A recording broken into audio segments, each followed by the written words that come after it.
Welcome back to the channel बच्चों। आज की हमारी वीडियो में हम आपके पास केमिकल प्रॉपर्टीज ऑफ हेलोइरीन्स की तरफ चलेंगे। लास्ट वीडियो में हमने आपके पास आपकी केमिकल प्रॉपर्टीज ऑफ हेलोइल्केन्स खत्म की थी। यूट्यूब में हमारे चैनल में वो अवेलेबल है सारी की सारी वीडियोस।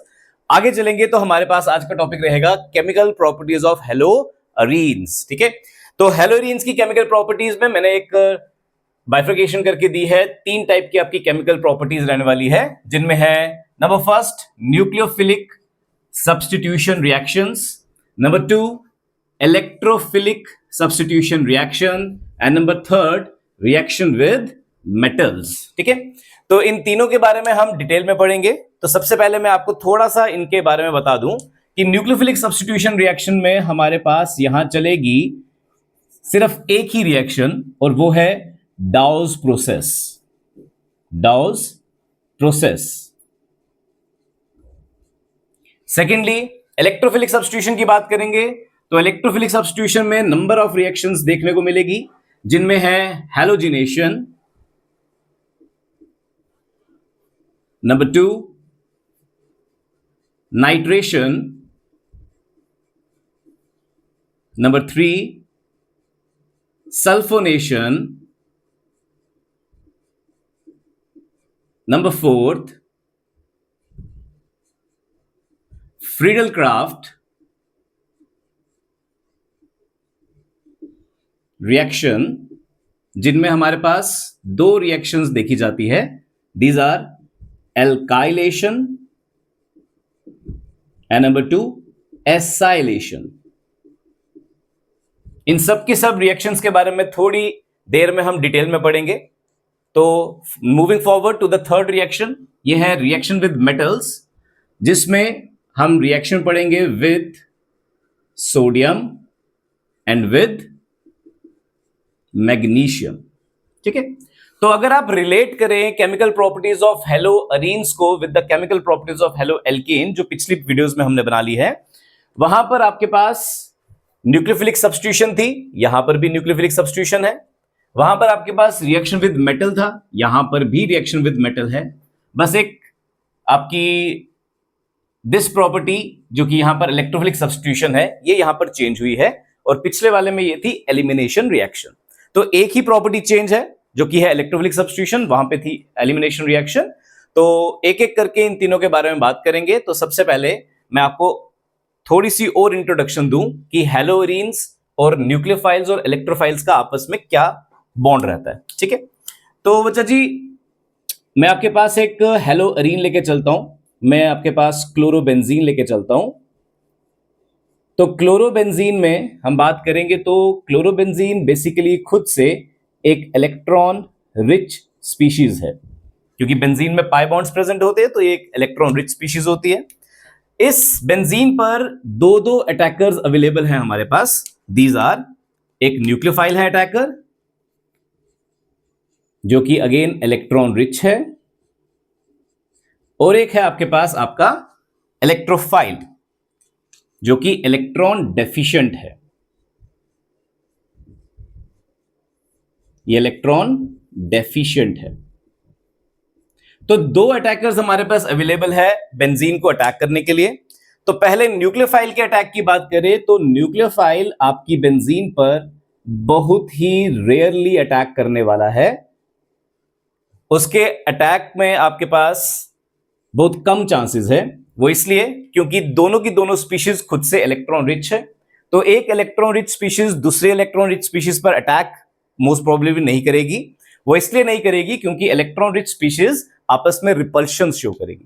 तो रिपल्शन होने के कारण न्यूक्लियोफिलिक अटैक्स मेनली आपके बेंजीन पर नहीं होते। बस एक कंडीशन है, एंड दैट कंडीशन इज आपकी डाउस प्रोसेस।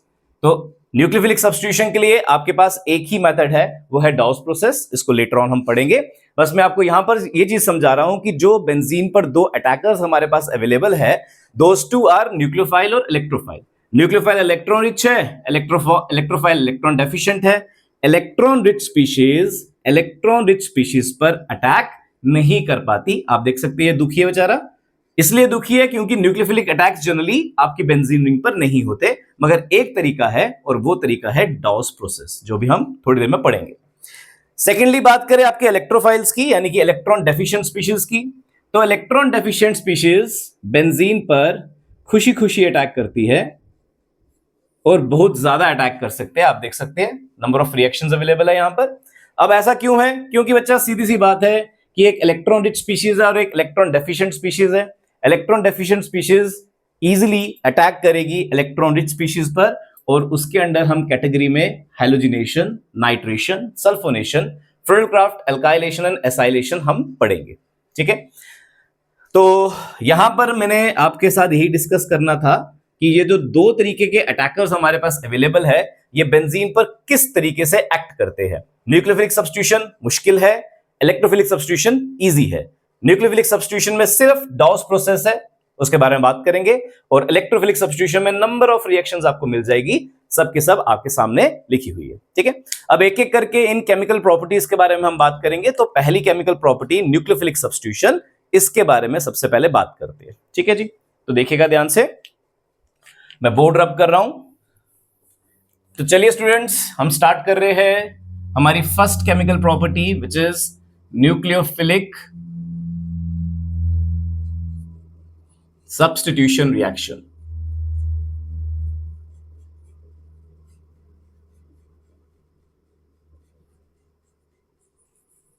ठीक है जी, तो न्यूक्लियोफिलिक सब्स्टिट्यूशन रिएक्शन में अभी अभी हमने डिस्कस किया, न्यूक्लियोफाइल्स होते हैं जो कि अटैक करेंगे बेंजीन रिंग के ऊपर। तो यहां पर आपके पास अटैक जो है वो मुश्किल है, क्योंकि एक इलेक्ट्रॉन रिच स्पीशीज पर जनरली अटैक नहीं करती है।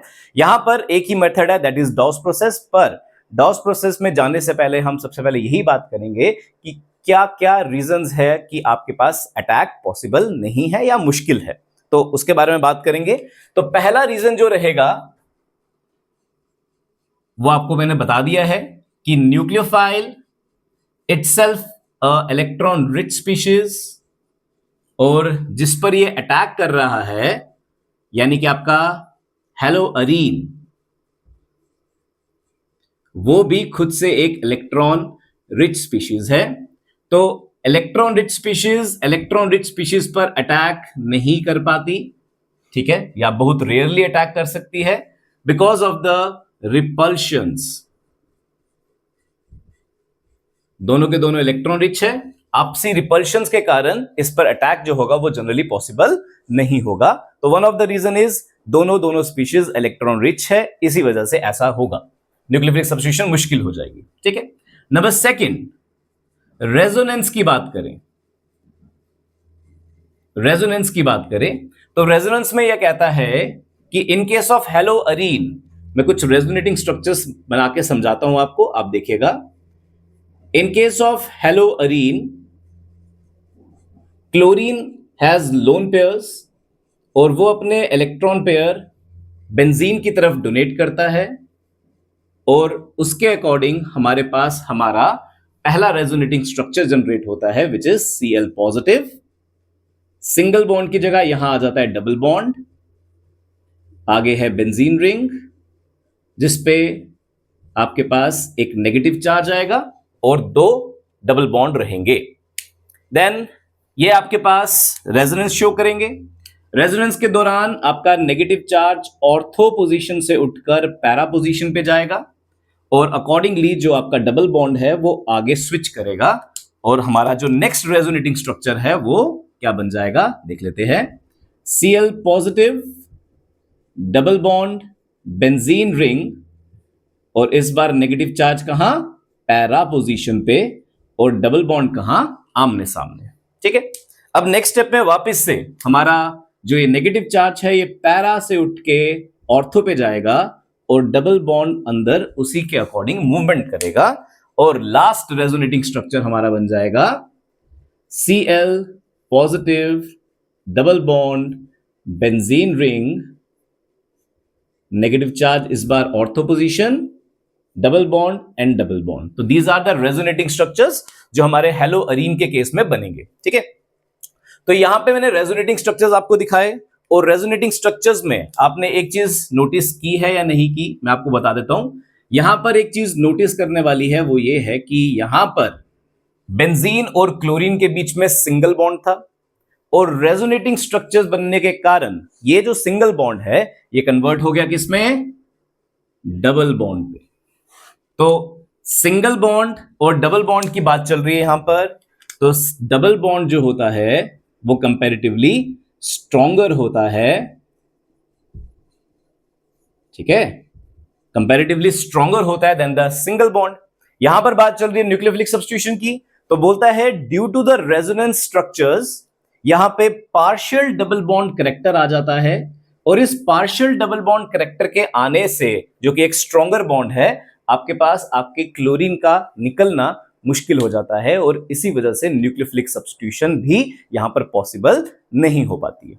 तो पहले आपके पास सिंगल बॉन्ड था, रेजोनेंस के कारण आ गया डबल बॉन्ड, डबल बॉन्ड एक स्ट्रॉन्गर बॉन्ड है, इस वजह से यहां पर न्यूक्लियोफिलिक सब्स्टिट्यूशन में दिक्कत आ जाती है। तो reason number 2 is due to resonance, यहां पर न्यूक्लियोफिलिक सब्स्टिट्यूशन रुक जाती है, ठीक है।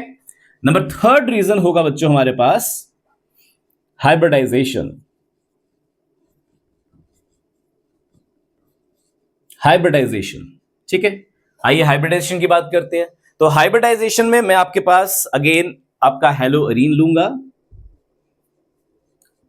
क्लोरोबेंजीन ले लेते हैं बच्चों, और कंपैरिजन में मैं इसके साथ लूंगा एक alkyl halide CH3Cl, methyl chloride हमने इसमें ले लिया, ठीक है। तो दोनों के केस को अगर देखें तो यहां पर कार्बन और क्लोरीन के बीच में बॉन्ड है बच्चों, और ये जो कार्बन है हमारा, this is an sp2 hybridized carbon, as we all should know कि बेंजीन का हर कार्बन sp2 हाइब्रिडाइज्ड होता है, बेंजीन का हर कार्बन sp2 हाइब्रिडाइज्ड होता है due to the presence of the double bond, ठीक है। यहां पे बात की जाए तो यहां पर सिंगल बॉन्ड है बच्चों, और सिंगल बॉन्ड होने की वजह से ये जो कार्बन है, this is your sp3 hybridized. sp2 hybridized और sp3 हाइब्रिडाइज्ड कार्बन्स की अगर बात की जाए तो sp2 के केस में बच्चों हमारे पास रहता है 33% s करेक्टर, ठीक है, और जितना ज्यादा हमारे पास s करेक्टर होगा, अकॉर्डिंगली हमारे पास उतना इलेक्ट्रोनेगेटिव एलिमेंट होगा, और इलेक्ट्रोनेगेटिविटी जितनी ज्यादा होगी उतनी ज्यादा बॉन्ड स्ट्रेंथ होगी, उतनी ज्यादा बॉन्ड स्ट्रेंथ होगी। अब उसको भी कंपेयर कर लेते हैं, sp3 का केस देख लेते हैं। तो sp3 के केस में हमारे पास 25% s करेक्टर होता है, ठीक है। तो यहां पर आप देख सकते हैं s करेक्टर ज्यादा है 33%, और वहां पर है हमारे पास 25%। तो जहां पर s करेक्टर ज्यादा वहां पे इलेक्ट्रोनेगेटिविटी ज्यादा, और इलेक्ट्रोनेगेटिविटी ज्यादा होने से बॉन्ड स्ट्रेंथ भी ज्यादा, यानी कि हेलोअरीन में कार्बन और हेलोजन का बॉन्ड जो है वो एक स्ट्रॉन्ग बॉन्ड है एज कंपेयर टू हेलोएल्केन। तो स्ट्रॉन्गर बॉन्ड होने की वजह से अगेन आपके क्लोरीन के बाहर निकलने में दिक्कत होगी, यानी कि न्यूक्लियोफिलिक सब्स्टिट्यूशन में दिक्कत हो जाएगी, ठीक है। तो 3 रीजंस मैं आपको दे रहा हूं यहां पर कि न्यूक्लियोफिलिक सब्स्टिट्यूशन में आपके पास हेलोअरीन्स के केस में न्यूक्लियोफिलिक सब्स्टिट्यूशन मुश्किल क्यों है। तो one of the reason is electron rich होने की वजह से आपस में रिपल्शंस रहती है। नंबर 2, रेजोनेंस की वजह से पार्शियल डबल बॉन्ड करेक्टर आ जाता है, ठीक है, और डबल बॉन्ड के आने से you can say bond strong है, बॉन्ड स्ट्रॉन्ग होने से न्यूक्लियोफिलिक सब्स्टिट्यूशन नहीं होगी, क्लोरीन बाहर नहीं जाएगा, ठीक है। एंड थर्डली हाइब्रिडाइजेशन की बात करें तो हाइब्रिडाइजेशन में एक है sp2 हाइब्रिडाइज्ड, दूसरा है sp3 हाइब्रिडाइज्ड, एक में 33% s करेक्टर है, दूसरे में 25% s करेक्टर है। जितना ज्यादा s करेक्टर उतनी ज्यादा इलेक्ट्रोनेगेटिविटी एंड हेंस उतना स्ट्रॉन्ग बॉन्ड, जितना ज्यादा स्ट्रॉन्ग बॉन्ड, बॉन्ड टूटने में दिक्कत आएगी और न्यूक्लियोफिलिक सब्स्टिट्यूशन में भी दिक्कत आएगी, ठीक है। तो इसी तरीके से हमने आपको यहां पे समझाया कि आपके पास हेलोअरीन्स में न्यूक्लियोफिलिक सब्स्टिट्यूशन की दिक्कत क्या है, 1, 2 एंड 3 रीजंस मैंने आपको दे दिए हैं। अब इनको याद कीजिए, अपने पास रखिए, क्योंकि इससे रिलेटेड क्वेश्चन कभी कभार आपके स्कूल वाले टीचर्स आपसे पूछ लेते हैं, ठीक है। चलिए तो आगे चलेंगे अब हमारे डॉस प्रोसेस की तरफ। रीजन सबसे पहले हमने देख लिया कि क्या रीजंस है न्यूक्लियोफिलिक सब्स्टिट्यूशन ना होने के। अब एक ही तरीका है हमारे पास न्यूक्लियोफिलिक सब्स्टिट्यूशन का, वो है डॉस प्रोसेस। अब डॉस प्रोसेस की बात करते हैं। चलिए अब बात करते हैं डाउस प्रोसेस की।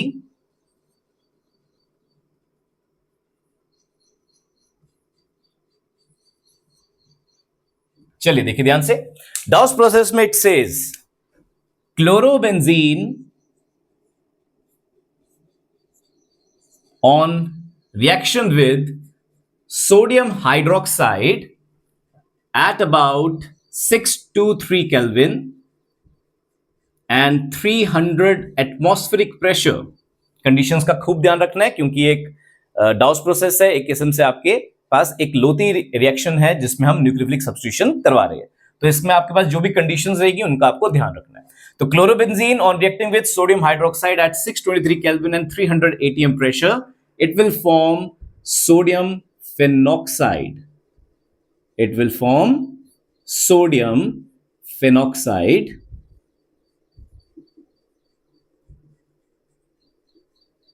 नाम याद करना है आपको साथ साथ में, ठीक है।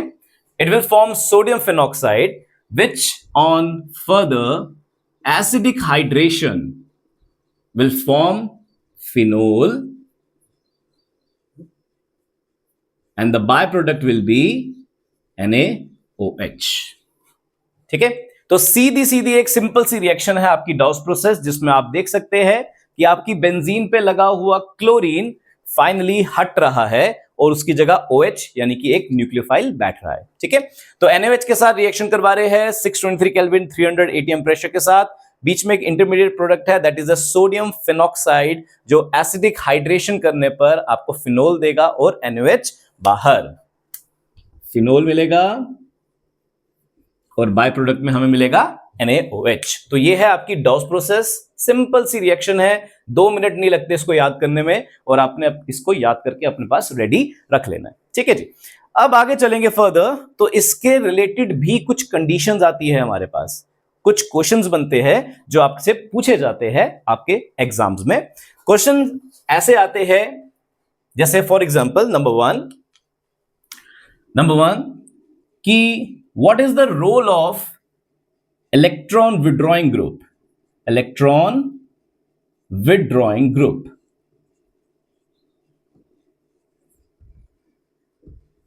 ठीक है, इलेक्ट्रॉन विड्रॉइंग ग्रुप की यहां बात चलती है।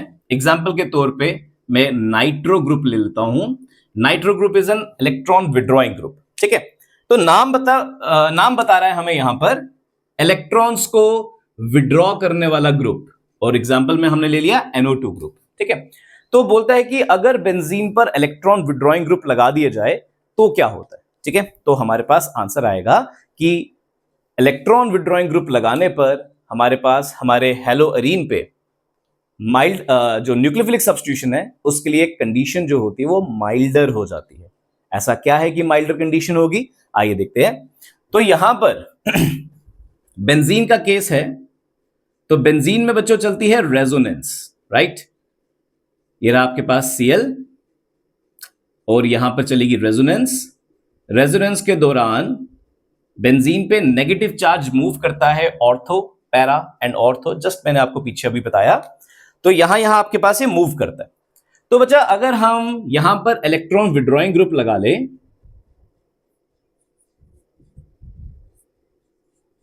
इलेक्ट्रॉन विड्रॉइंग ग्रुप लगा लें, तो इलेक्ट्रॉन विड्रॉइंग ग्रुप क्या करेंगे, ये नेगेटिव चार्ज जो है इनको अपनी तरफ खींचेंगे। एक बार ये खींचेगा, एक बार ये खींचेगा, एक बार ये खींचेगा। तो इलेक्ट्रॉन विड्रॉइंग ग्रुप क्या करते हैं, बेंजीन में जो रेजोनेंस के दौरान आपके पास नेगेटिव चार्ज घूमता है उसको विड्रॉ करते हैं, उसको बाहर खींचते हैं। इलेक्ट्रॉन्स को बाहर खींचने पर हमारे पास यहां पर कंडीशन पैदा हो जाएगी कि भाई बेंजीन पे इलेक्ट्रॉन जो है वो बाहर निकल चुके हैं, यानी कि एक इलेक्ट्रॉन रिच स्पीशीज में से आपने इलेक्ट्रॉन्स को बाहर निकाला है। तो इलेक्ट्रॉन्स के बाहर निकलने पर प्रोबेबिलिटी बढ़ जाएगी कि न्यूक्लियोफाइल अब जल्दी अटैक कर सकता है। ठीक है, सीधा सा लॉजिक है कि आपके पास यहां पर इलेक्ट्रॉन विड्रॉइंग ग्रुप लगाने से जो नेगेटिव चार्ज बेंजीन में है उसको कुछ पल के लिए बाहर निकाला जाएगा। तो जो कुछ पल के लिए उसको बाहर निकाला जा रहा है, तो उस दौरान आपके पास जो न्यूक्लियोफाइल है उसका अटैक हो सकता है, और अटैक होने से आपके पास न्यूक्लियोफिलिक सब्स्टिट्यूशन इजीली और अर्लियर हो सकती है। ठीक है, तो यहां पर इलेक्ट्रॉन विड्रॉइंग ग्रुप लगाने का हमारे पास फायदा है और फायदा क्या है, जैसे फॉर एग्जांपल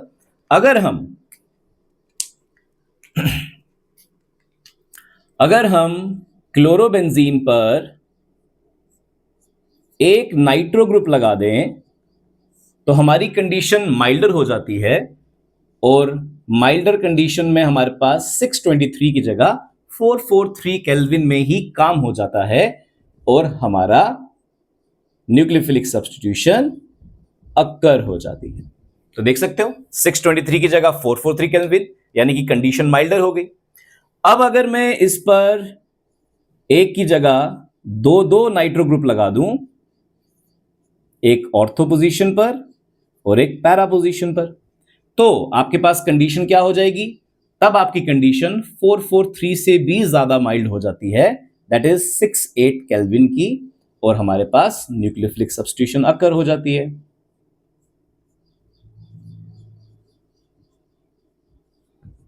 ठीक है। एंड थर्डली, अगर हम दोनों ऑर्थो और एक पैरा, इन तीनों पर इलेक्ट्रॉन विड्रॉइंग ग्रुप लगा लेते हैं, लाइकली क्लोरोबेंजीन है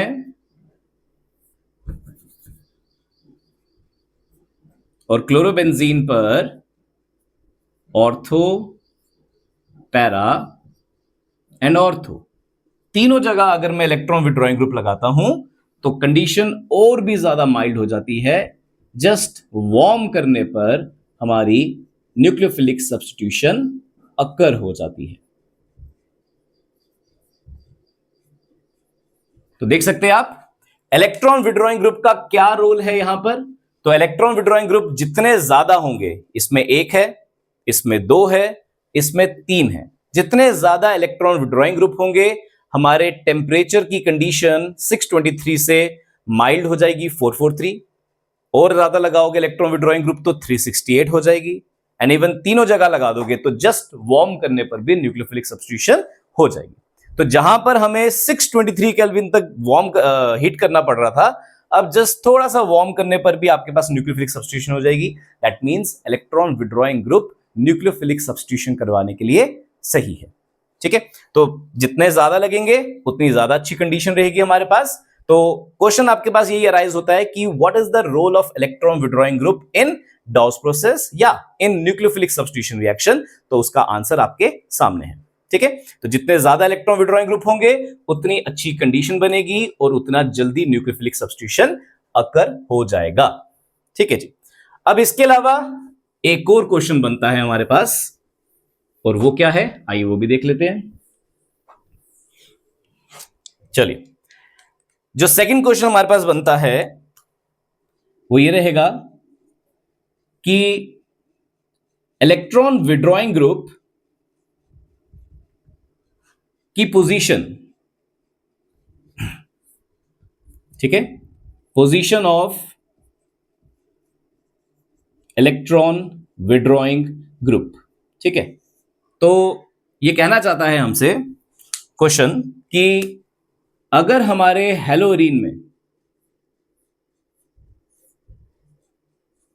ठीक है, हम नाइट्रो ग्रुप ऑर्थो और पैरा पोजीशन पे लगाएं और नाइट्रो ग्रुप यानी कि electro withdrawing group Meta position पे लगाएं, ठीक है, ortho, para and Meta position पे लगाए, तो ज्यादा इफेक्ट कहां दिखेगा, ज्यादा इफेक्ट कहां दिखेगा। तो इसका आंसर भी बहुत सिंपल है बच्चों। आइए देखते हैं कि पोजीशन मैटर करेगी या नहीं करेगी। तो यहां पर आपके इलेक्ट्रॉन विड्रॉइंग ग्रुप की पोजीशन जरूर मैटर करेगी, सिंस बेंजीन पर या हेलोअरीन पर रेजोनेंस के दौरान नेगेटिव चार्ज कहां ट्रेवल करता है, ortho, para and ortho position पे करता है, राइट। मेटा पोजीशन पे तो नेगेटिव चार्ज आता ही नहीं है, ठीक है ना। तो मेटा पोजीशन पे नेगेटिव चार्ज आता ही नहीं है, नेगेटिव चार्ज आता है तो वो ऑर्थो एंड पैरा पोजीशन पे आता है। तो ऑर्थो पोजीशन पे अगर NO2 ग्रुप लगा हुआ तो वो नेगेटिव चार्ज को खींच लेगा, पैरा पोजीशन पे अगर NO2 ग्रुप लगा होगा तो वो नेगेटिव चार्ज को खींच लेगा। मेटा पोजीशन पर नेगेटिव चार्ज आता ही नहीं है तो क्या हो जाएगा, तो मेटा पोजीशन पे नाइट्रो ग्रुप लगाने का इतना ज्यादा इफेक्ट शो नहीं होता, इतना ज्यादा फायदा नहीं होता। मगर कुछ फायदा तो है। और वो क्या फायदा है? NO2 का अपना inductive effect minus I effect of NO2 group, इस इफेक्ट के कारण कुछ ना कुछ पॉसिबिलिटी तो रहेगी, कुछ ना कुछ फायदा तो होगा, मगर less pronounced as compare to ortho and para position. तो हमारे पास बात चल रही है इलेक्ट्रॉन विड्रॉइंग ग्रुप की पोजीशन से रिलेटेड। तो हमने बोल दिया जब आप इलेक्ट्रॉन विड्रॉइंग ग्रुप ऑर्थो या पैरा पोजीशन पे लगाओगे तो उसका ज्यादा फायदा है, मगर अगर बेटा पोजीशन पे लगा दिया तो उसका फायदा कम है। फायदा होगा मगर कम होगा, और वो किस वजह से होगा? माइनस आई इफेक्ट की वजह से, NO2 ग्रुप के अपने माइनस आई इफेक्ट की वजह से। ठीक है, तो न्यूक्लियोफिलिक सब्स्टिट्यूशन रिएक्शन में हमारे पास हमने देख लिया कि क्या कि किस रीजन के कारण न्यूक्लियोफिलिक सब्स्टिट्यूशन आसानी से नहीं होती। नंबर 2 हमने देख लिया कि एक सिंपल और लोता प्रोसेस है हमारे पास, दैट इज डॉस प्रोसेस, इसी के दौरान हमारे पास न्यूक्लियोफिलिक सब्स्टिट्यूशन होती है। और तीसरा आता है हमारे पास कि डॉस प्रोसेस के अंदर इलेक्ट्रॉन विड्रॉइंग ग्रुप्स का क्या रोल है। अगर इलेक्ट्रॉन विड्रॉइंग ग्रुप लगाया है तो क्या फायदा है या नहीं? तो हमने देखा कि यहां पर फायदा जरूर है। जितने ज्यादा इलेक्ट्रॉन विड्रॉइंग ग्रुप होंगे हमारी न्यूक्लियोफिलिक सब्स्टिट्यूशन के लिए, रिएक्शन के लिए जो कंडीशन है वो उतनी ज्यादा माइल्ड हो जाती है। एंड लास्टली, क्या इलेक्ट्रॉन विड्रॉइंग ग्रुप की पोजीशन मैटर करती है? तो आंसर इज यस, उसकी पोजीशन भी मैटर करती है। ऑर्थो पैरा पोजीशंस में ये ज्यादा इफेक्टिव है और मेटा पोजीशन पे ये लेस इफेक्टिव है। मेटा पोजीशन पे जो इफेक्ट है वो इंडक्टिव इफेक्ट की वजह से होता है। ठीक है, तो हमारी केमिकल प्रॉपर्टीज में number first property nucleophilic substitution, इसको यहीं खत्म करेंगे बच्चों। नेक्स्ट वीडियो में, नेक्स्ट लेक्चर में आपके नेक्स्ट केमिकल प्रॉपर्टी की बात करेंगे। तब तक के लिए जय श्री राम, वंदे मातरम।